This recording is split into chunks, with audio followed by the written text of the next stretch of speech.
Students, इस video में हम इलेक्ट्रोकेमिस्ट्री का एनसीईआरटी न्यूमेरिकल सॉल्व करेंगे। स्टेटमेंट देखो क्या है। Consider the reaction Cr2O7 2 negative plus 14H positive plus 16 electron.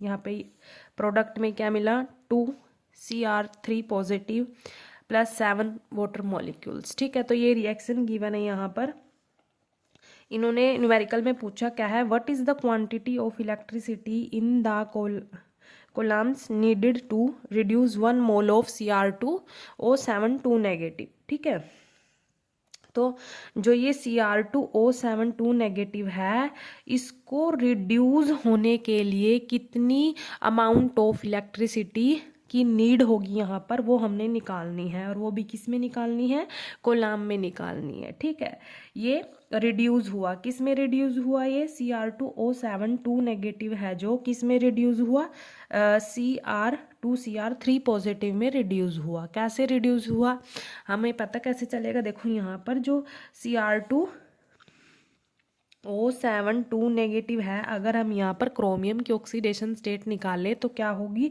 देखो यहाँ पर ये भी पता होना चाहिए कि कैसे रिड्यूस हो रहा है। ठीक है, यहाँ पर जिसकी निकालनी है हमने ऑक्सीडेशन स्टेट, उसको हम एक्स लेट कर लेते हैं। और यहाँ पर कितने क्रोमियम है, 2 हैं, तो 2x प्लस ऑक्सीजन पर जो चार्ज होता है वो कितना होता है -2, और कितने ऑक्सीजन है 7 है। और जो ओवरऑल चार्ज है उसको इक्वल में लिखेंगे। कितना ओवरऑल चार्ज 2 नेगेटिव है यहाँ पर। ठीक है, तो 2x यहाँ पर मल्टीप्लाई करेंगे, -14 इक्वल -2, 2x ये माइनस उधर जाके क्या हो जाएगा, प्लस हो जाएगा।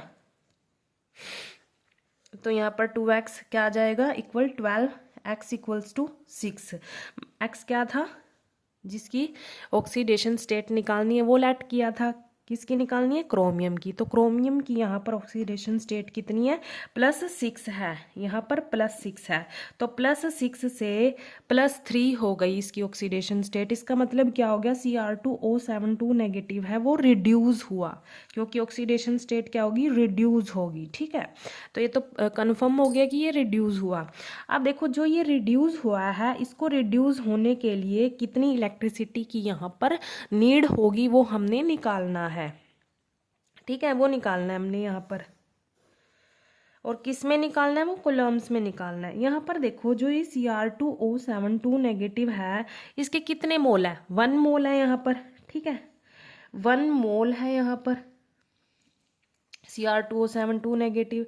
और यहाँ पर इसको रिड्यूस होने के लिए यहाँ पर दिखाया हुआ है कितने इलेक्ट्रॉन्स हैं, 6 इलेक्ट्रॉन। इसको ऐसे नहीं बोलेंगे कि ये 6 इलेक्ट्रॉन है, इसको बोलेंगे 6 मोल्स ऑफ इलेक्ट्रॉन। क्या बोलेंगे, 6 मोल्स ऑफ इलेक्ट्रॉन। ठीक है, ये बोलेंगे। तो 1 मोल ऑफ Cr2O7 2 नेगेटिव को रिड्यूस करने के लिए कितने इलेक्ट्रॉन यूज हुए, 6 मोल्स ऑफ इलेक्ट्रॉन यूज हुए। ठीक है, और यहाँ पर हमें एक चीज पता है कि जो 1 मोल होता है वो 1 फैराडे के इक्वल होता है। किसके इक्वल होता है, 1 फैराडे के इक्वल होता है। यहाँ पर 1 मोल अगर 1 फैराडे के इक्वल है, तो 6 मोल्स किसके इक्वल होंगे, 6 फैराडे के इक्वल होंगे। ठीक है, तो हम इसको क्या लिख सकते हैं, 6 फैराडे। ठीक है, और हमें फैराडे की जो फैराडे कांस्टेंट होता है उसकी वैल्यू भी पता होती है। कितनी होती है, फैराडे की वैल्यू 96500 कोलाम। ठीक है, ये होती है इसकी वैल्यू। तो यहाँ पर फैराडे की वैल्यू मैं पुट कर सकती हूँ 96500 कोलाम। ठीक है, यहाँ पर ये मैंने पुट कर दी। अब इसको मल्टीप्लाई कर देते हैं इससे, 6 से 96500 कोलाम को मल्टीप्लाई कर देते हैं। तो हमारे पास क्या आएगा, मल्टीप्लाई करने पर 579 यहाँ पर 000 कोलाम आ जाएगा। ठीक है, तो टोटल इलेक्ट्रिसिटी कितनी यूज हुई यहाँ पर, 579,000 कोलाम यूज हुई। और वो किस में निकाला हमने, कोलाम में निकाला। तो इजी सा न्यूमेरिकल है। यहाँ पर देखो, अगर 1 मोल Cr2O7 रिड्यूस हुआ है, उसके लिए 6 इलेक्ट्रॉन्स यूज हुए।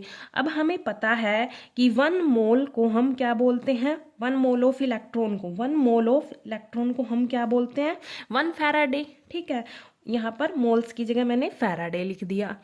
अब यहाँ पर हमें पता है कि फैराडे कांस्टेंट की वैल्यू कितनी होती है, 96500 कूलम होती है।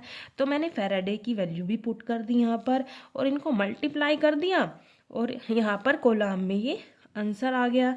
ये क्या आया कि इसको रिड्यूस होने के लिए Cr2O7 नेगेटिव को रिड्यूस होने के लिए इतनी इलेक्ट्रिसिटी की नीड होगी, वो भी कॉलम में। ठीक है, थैंक यू।